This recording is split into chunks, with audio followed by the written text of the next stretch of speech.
হ্যাঁ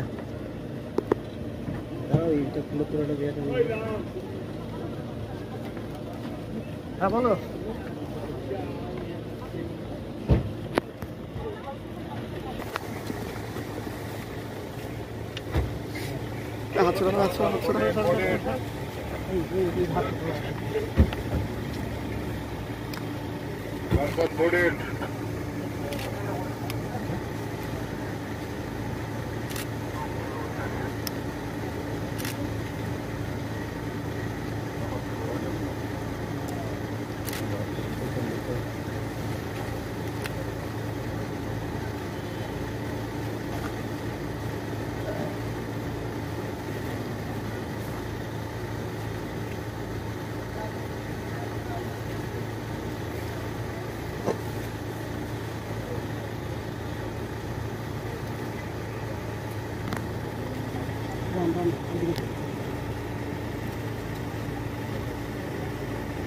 ইলেকশনের time, election যাতে ভালো করে করতে হবে।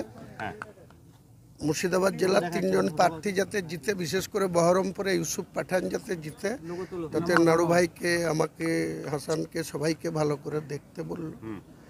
আর কাঁদিতে একটা মিটিং হবে 1 তারিখে, 29 তারিখে ভগবানগোলা, 29 তারিখে ফারাক্কা, 1 তারিখেও আছে খড়গ্রাম। এই প্রোগ্রামগুলো শিডিউল হয়ে আছে, সেই শিডিউল মোতাবেক হবে। এটাই।